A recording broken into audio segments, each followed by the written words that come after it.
Ladies and gentlemen, Dr. Suneeta Reddy is President, AIMA, and Managing Director, Apollo Hospitals. It's indeed a privilege to have her with us today this evening. May I have her review, please.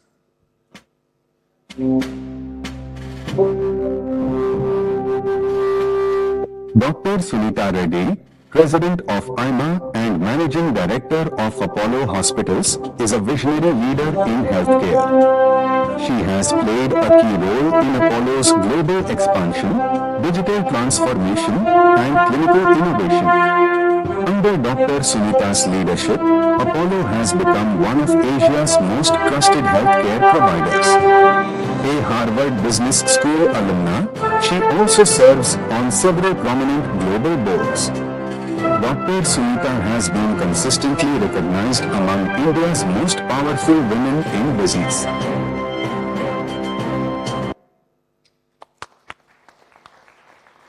May I now invite Dr. Suneeta Reddy to address the audience and deliver the elected address, please. Good evening, namaste and vanakkam. It's such a pleasure to be amongst all of you this evening, and I am truly grateful for this opportunity to be with winners. It shows that India is there. We are there in the global space, that we deserve everything that we've earned. But more importantly, we have to understand what are we winning in? What is the space that we're winning in? And I have to start by telling you, I actually had a speech with me, but Mr. Kamal Bali said 50% of my speech. Then I looked at the book, and the book had the other 50%. So what I speak today is really something that's coming from the mind and the heart. So as I think about where we're winning and what excellence means, are we really managing efficiency or are we managing evolution? Because the future is really changing, and it's changing fast. Are we celebrating excellence or are we really polishing what we've done in the past? I believe that we really have to recalibrate ourselves and prepare ourselves for the future. Mr. Bali spoke about the political crisis. There is a political crisis. There is the youth that is thinking differently. There is a generation of people that are looking for jobs. And there is another generation of people that will need to live in an India with a good environment and a healthy environment. This is what we need to plan for. We need to be future ready and we need to be future skilled. As I think of some of the work that we do as managers, I know we have these day-to-day yearly meetings, AOP, budget, but just think, even finance has changed so much. I think it was the 6th century when Aryabhatta discovered zero. In 1498, double ledger accounting came into place. Today, we've moved beyond spreadsheets. We've now come to real-time accounting with AI and chatbots, completely changing the nature of accounting. And this is not just happening in the accounting space.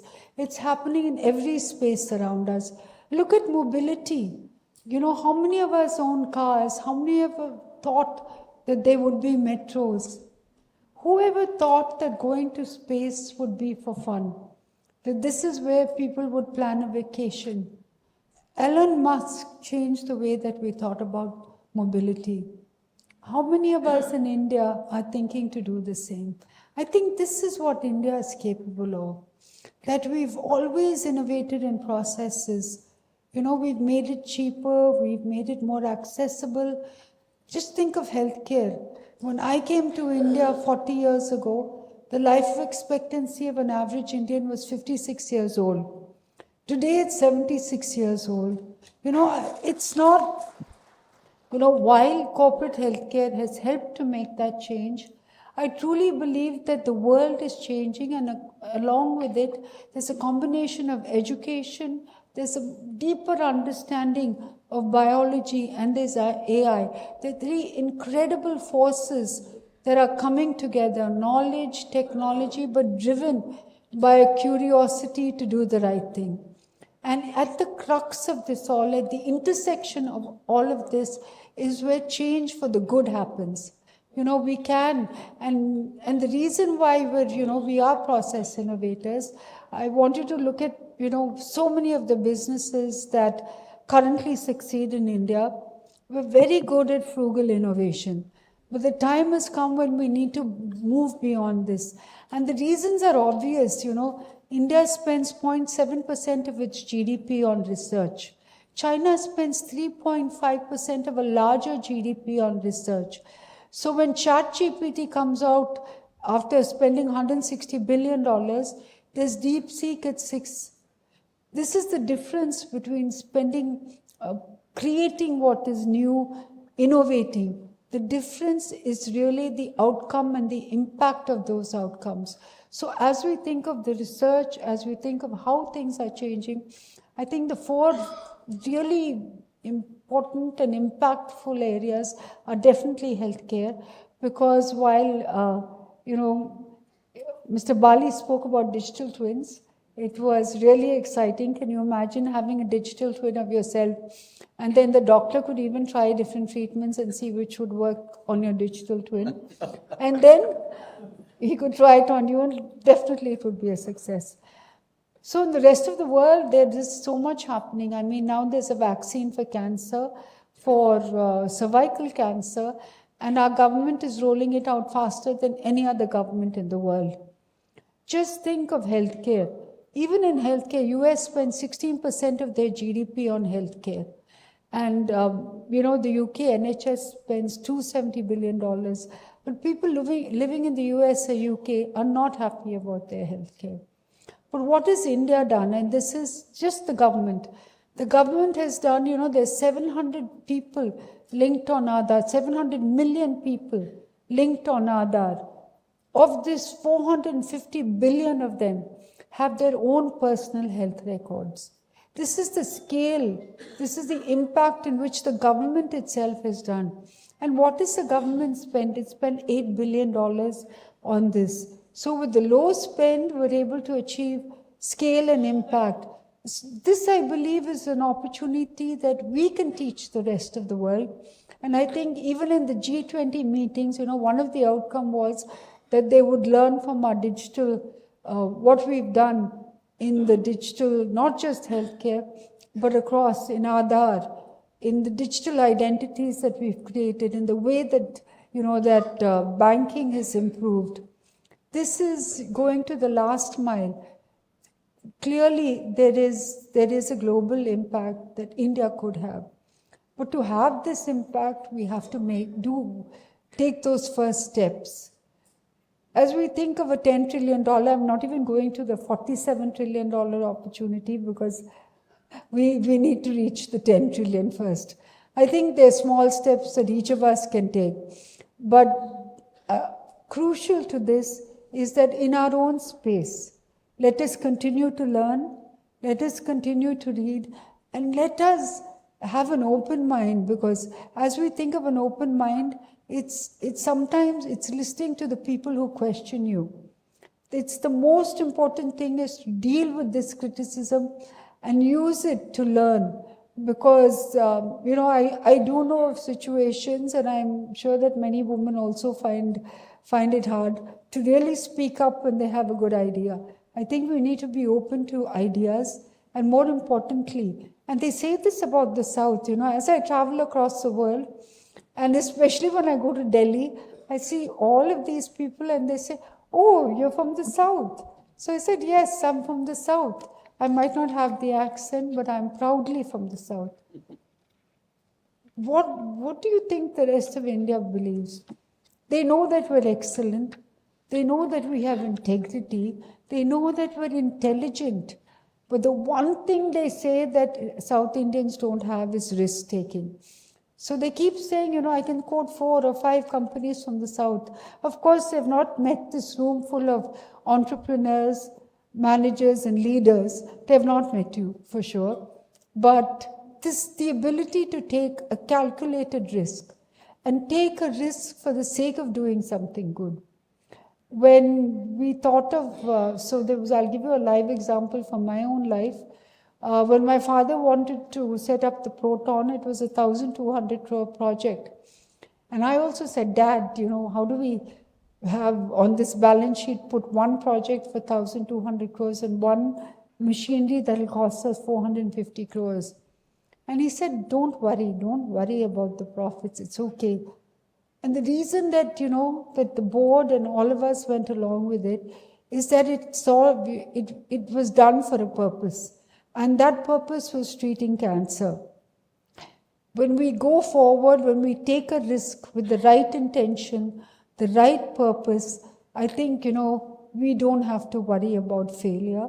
We don't need to worry about profitability.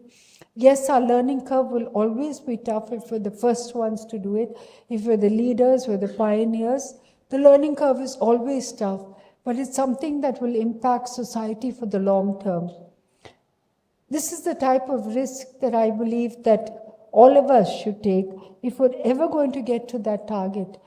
As I look at the world around me, all of us know these incredible leaders. There's Satya Nadella, there's Sundar Pichai, there's Inder Nui used to head Pepsi. You have the Coke example in that with Shah Rukh Khan. So, so many Indian, Ajay Banga and the World Bank, so many Indians who've left India and who've become great outside of India. There is a learning in this for me, and I think that is that we have to have an environment, a culture that encourages people to be curious, to want to make significant changes. Let's never be happy with incremental change.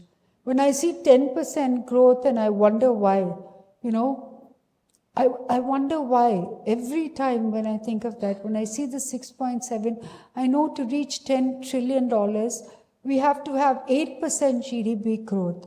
We have to have a plan, and I think we have to think differently for us to reach that goal. They say that we've overtaken Japan, but we haven't. We're only 3.8 trillion. And I think that overtaking of Japan, where we are doesn't matter, but the impact that we have really matters. And here I think, the statistics about per capita income, we're about $2,500 per capita income. And every time I go and meet the economists and, the people in Delhi, I say, GDP, yes, we can grow. But as humans, as leaders, we have to be able to grow per capita income. And the only way that we can do this is reskilling, even with vocational training. I mean, we've seen the changes that have happened in the farming space. I see TAFE, so much that's been done. There's so much that's been done in space. Let's look at our own journey in space, where we've sent a mission to the dark side of the moon. When I went to Ahmedabad recently, someone from the Sarabhai family told me that Vikram Sarabhai said this. He said, I will do anything to help this institute flourish. But when we go to the moon, it should not be because of ego. We should go because we have to solve for a human purpose, for a human need. And I don't know if many of us know it, but yes, why are we going to the moon? We're looking for precious minerals that we're finding in short supply today. So there's a purpose, there's an intent, and that's when innovation really happens. In the energy space, in the environment space, and even if you look at defense, things are changing so rapidly that we need to be there. We need to be at the edge of change.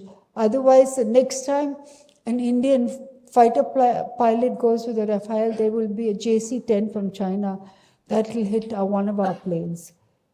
It's so important to be at that edge, and if not, to keep learning. We've always had money flowing to India. We've been fortunate. Capital has flown in abundance, but intellectual property, that has not flown in a commensurate way. And today in the papers, you would have read the most perfect example. The example of Foxconn. Who read Economic Times today? I might not have to tell you this. So if you read Economic Times today, they said that Foxconn, 300 engineers from China, were called back to China. And this would disrupt the Foxconn project. And what was this? The Foxconn, of course, makes Apple phones. And Apple's phones, not just for India, but for the rest of the world. And because of the withdrawal of 300 engineers, we realize where India is in terms of value engineering.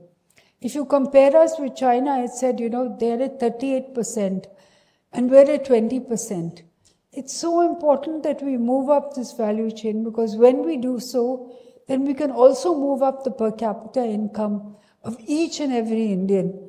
So you as leaders, you have so much to do and so much responsibility. So I want to leave you with this, that be optimistic about the future. Know that you can make the change, that as leaders, as thought leaders and people who have spheres of influence, I think that you can make a tremendous change. But as you think about change, think about change for the good. Because the most powerful legacy that all of us can leave is not growth charts and balance sheets, but it is the growth mindset. It is what redefines us, and it really is what prepares this world for the next generation of leaders. So I urge each of the award winners, don't think of what you receive today as a trophy, but as a torch, so that it may shine the light on future leaderships. To all of you at AIMA and the dignitaries on the dais, thank you for inviting me here today. It was indeed a pleasure to be with you.